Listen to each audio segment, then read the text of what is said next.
اعوذ باللہ من الشیطان الرجیم بسم اللہ الرحمن الرحیم. کہاں سے ہونا ہے ہم لوگوں کا یہ؟ اسی طرح امام نے ہاں، ہماری بات چل رہی تھی امام علی نقی علیہ السلام نے کس طرح سے وکیلوں کے ذریعے الگ الگ جگہوں پر اپنے شیعوں کو جمع کیا، ان تک اپنے پیغام کو پہنچایا، ان کے رقوم شرعیہ کو جمع کیا، اور امام کس طرح سے اپنے وکلا کو ہدایت دیتے تھے اور دوسروں کو خط لکھ کے ان کی تائید کرتے تھے. ہماری بات یہاں تک ہوئی تھی.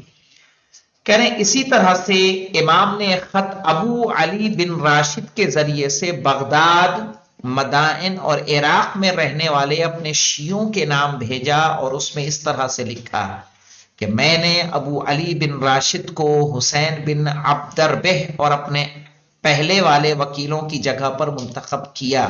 یہ تو پڑھ چکا تھے نا. نہیں اور اب وہ میرے نزدیک حسین بن عبدربہ کی جگہ پر ہے. میں نے اپنے پہلے والے وکیلوں کے اختیارات کو بھی ابو علی بن راشد کو دے دیے تاکہ مجھ سے متعلق رقوم شرعیہ کو جمع کریں، اور اسے کہ جو ایک لائق اور مناسب شخص ہے تمہارے امور کو چلانے کے لیے منتخب کیا، اور اسے یہ منصب عطا کیا ہے. تم پر خدا کی رحمت ہو. اپنی رقومات شرعیہ کو ادا کرنے کے لیے اس کے پاس جاؤ، تم اس سے اپنا رابطہ منقطع نہ کرو، اس کی مخالفت کی فکر کو اپنے ذہنوں سے نکال دو، خدا کی اطاعت اور اپنے اموال کو پاک کرنے کے لیے دوڑ پڑو، ایک دوسرے کا خون بہانے سے پرہیز کرو، تقوی اور نیک عمل انجام دینے کی راہ میں ایک دوسرے کی مدد کرو، اور پرہیزگار رہو تاکہ خدا تم کو مشمول رحمت قرار دے. یہ نصیحت کس کی ہے؟ امام علی نقی علیہ السلام کی.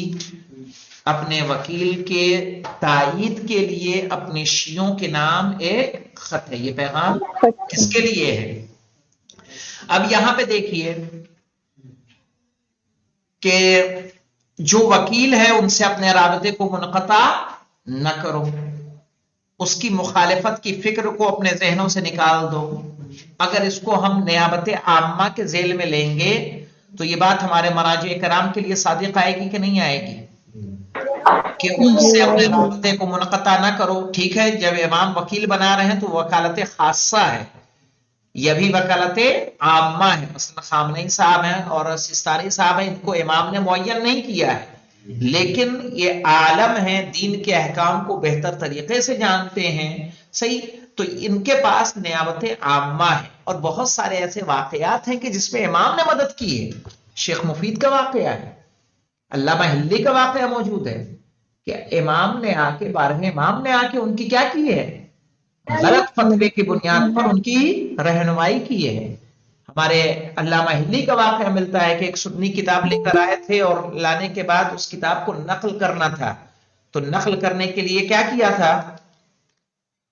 ایک رات کی مہلت ملی تھی علامہ ہلی کو، اور وہ ایک رات کی مہلت پہ لے آئے اور کام کو شروع کیا. لیکن لکھتے لکھتے انہیں نیند آنے لگی. کسی نے دستک دی اور دروازہ انہوں نے کھولا، اور اس نے کہا کہ کچھ دیر بیٹھا رہا، کہا میں لکھوں، تمہاری مدد کر دوں. انہوں نے کہا لکھیے، اور دے دیا، اور وہ لکھتے رہے. کہا دیکھتے دیکھتے میری کیا ہوئی؟ آنکھ لگ گئی. صبح اٹھا تو دیکھا پوری کتاب کیا ہو چکی تھی؟ کاپی ہو گئی تھی. آج کل ہے تو مشین میں لگایا اور زیروکس مار دیا، صحیح ہے، فوٹو سے اسکین کر لیا. وہ زمانہ تھا کہ جہاں کاپی یا لکھنا کیا ہے، لکھنا ہی ایک ذریعہ تھا کہ کسی چیز کا آپ کیا بنا سکیں، نسخہ بنا سکیں. نہ کوئی کاربن پیپر تھا وہاں پہ، نہیں. اس کی ایجادات کیا ہیں؟ بات کی ایجادات ہے. تو ایسے میں امام نے ان کی مدد کی ہے، رہنمائی کی ہے. تو کیا ہے کہ جو دین کے کام کو انجام دیتا ہے خود امام بھی اسے تنہا نہیں چھوڑتے.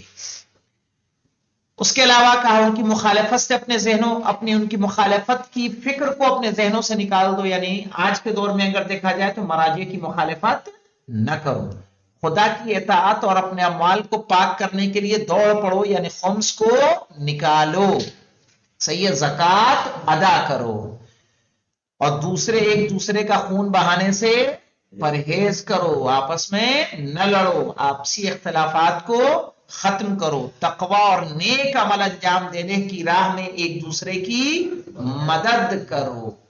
صحیح ہے کہ انسان کیا ہے، نیک عمل کو انجام دے اور پرہیزگار رہو تاکہ خدا تم کو مشمول رحمت قرار دے۔ یعنی اللہ کی رحمت اگر شامل حال کرنی ہے تو ہمیں کیا ہونا ہوگا؟ پرہیزگار بننا ہوگا۔ امام کے ایک اور نمائندے علی بن جعفر کہ جو بغداد کے اطراف میں حمینیہ نامی ایک قریے کے رہنے والے تھے، جب آپ کی سرگرمیوں کی خبر متوکل کو ملی، سرگرمی کس کو کہتے ہیں؟ کام، نشاطات، ان کے فعالیات کی خبر متوکل کو ملی تو اس نے آپ کو گرفتار کر کے زندان میں بھیج دیا۔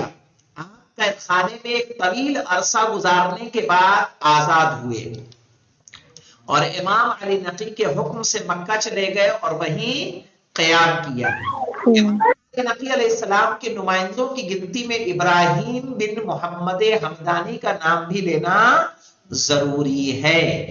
حضرت امام علی نقی علیہ السلام نے انہیں ایک خط میں اس طرح لکھا کہ تمہاری بھیجی ہوئی رقومات ملی، خدا تمہارا یہ عمل قبول کرے اور ہمارے شیعوں سے راضی رہے اور انہیں دنیا و آخرت میں ہمارے ساتھ قرار دے۔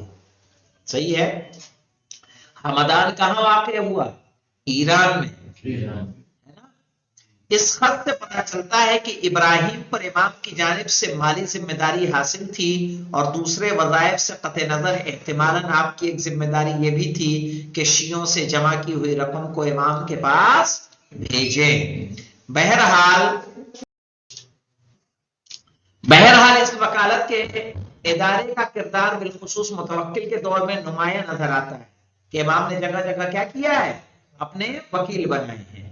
متوکل نے ان افراد کو جو علویوں کے مخالف تھے جمع کیا اور انہیں فوج میں داخل کیا تاکہ ان کے ذریعے سے وہ اپنے مخالفین کا کام تمام کرے اور علویوں بالخصوص امامیہ کی پوشیدہ اور منظم سرگرمیوں کو کیا کر سکے؟ نابود کر سکے، یعنی ختم کر سکے جو شیعوں کے معاملات چل رہے تھے۔ اس نے شیعوں کو گرفتار کرنے کی غرض سے ایک فوجی کارروائی کی اور اس نے اس پروگرام کو شدت و سختی کے ساتھ جاری رکھا، اس طرح سے کہ بغداد، مدائن، کوفہ اور عراق کے دوسرے علاقوں میں امام کے بعض وکلاء کی شکنجوں کے نتیجے میں موت ہو گئی اور بعض دوسرے قید خانے میں چلے گئے۔ ایک نمبر کے حاشیے پہ آ جائیے مولانا۔ اختیار معرفت الرجال، شیخ طوسی، صفحہ 603 607۔ تاریخ ساس غیبت امام، دوازدہم ڈاکٹر جاسم حسین، ترجمہ ڈاکٹر سید محمد تقی، آیت اللہی، صفحہ 83۔ کتاب الغیبہ شیخ طوسی کی۔ متوکل کے ان اقدامات سے وکالت کے ادارے کو بہت زیادہ نقصان پہنچا۔ ظاہر ہے جہاں جہاں وکیل تھے اگر سب کو قید میں ڈال دیا جائے، شکنجوں میں ڈال دیا جائے، پھانسی پہ لٹکا دیا جائے تو کیا ہوگا؟ جلدی کوئی وکیل بننے کو راضی ہوگا؟ نہیں، کہ بہت زیادہ نقصان پہنچا۔ لیکن امام ہادی علیہ السلام نے اپنی محکم کوششوں کے ذریعے سے اس ادارے کو اسی طرح سے سرگرم اور پرثمر حالت میں محفوظ رکھا۔ امام درباری فقہا کے سامنے کہہ رہے ہیں اس کے باوجود کہ عباسی خلفاء کی سیاست یہ تھی کہ لوگوں کی توجہ کو درباری فقہا کی طرف جلب کرے، جلب کرنا یعنی کھینچنا، صحیح ہے، اور ان کے فتووں کو قانونی سمجھے۔ لیکن سامرہ میں امام کے قیام کی مدت میں کئی مرتبہ دربار سے وابستہ فقہا کے درمیان اختلاف پیدا ہوا اور انہیں مجبور ہو کر امام کی طرف رجوع کرنا پڑا۔ امام نے اپنے علم امامت اور روشن استدلال کے ذریعے سے اس طریقے سے مسئلے کو کھول کر رکھ دیا کہ تمام فقہا آپ کے مقابلے میں تسلیم ہونے اور آپ کی تعریف کرنے پر مجبور ہو گئے۔ ذیل میں اس قسم کے دو نمونوں کو قارئین کی نظر سے گزارتے ہیں۔ زناکار مسیحی کی سزا۔ دیکھیے، ایک دن ایک مسیحی کو کہ جس نے مسلمان عورت سے زنا کیا تھا متوکل کے سامنے لایا گیا۔ کیا تھا وہ؟ عیسائی تھا۔ کس سے زنا کیا تھا؟ مسلمان عورت سے. متوکل نے اس کے متعلق شرعی حد جاری کرنا چاہا. اسی وقت وہ مسیحی اسلام لے آیا. کلمہ پڑھ لیا اس نے, حد جاری کرنی چاہیے تو کیا ہو گیا؟ مسلمان ہو گیا. اور باقاعدہ حدیث ہے الاسلام یجب ما سبق, کہ اسلام تمام چیزوں کو, پچھلے گناہوں کو معاف کر دیتا ہے. آپ نے کچھ بھی کیا ہو, مسلمان ہو جاتے ہیں تو پچھلے گناہ کیا ہو جاتے ہیں؟ معاف ہو جاتے ہیں. تو اب ایسی صورت میں وہ مسیحی کیا لے آیا؟ اسلام لے آیا. یحییٰ بن اقسم کے جو قاضی القضات تھا نے کہا اس کے اسلام لانے سے اس کے کفر اور اس کے عمل کو ختم کر دیا ہے, لہذا اب اس پر حد جاری نہیں ہونی چاہیے. بعض فقہا نے کہا اس پر 3 بار حد جاری ہونا چاہیے, بعض دوسرے فقہا نے الگ الگ فتوے دیے. اس طرح سے فقہا کے فتووں اور نظریوں میں اختلاف پیدا ہو جانے کی وجہ سے متوکل کو مجبوراً امام سے استفتاء کرنا پڑا. استفتاء کس کو کہتے ہیں؟ فتوے کا معلوم کرنا. امام کے سامنے مسئلے کو بیان کیا, امام نے جواب دیا اسے اتنے کوڑے لگائے جائیں کہ وہ مر جائے. امام کے اس فتوے کو یحییٰ بن اقسم اور دوسرے فقہا نے سخت مخالفت کی اور کہا کہ یہ فتویٰ قرآن مجید کے کسی بھی آیت میں موجود نہیں ہے. انہوں نے متوکل سے درخواست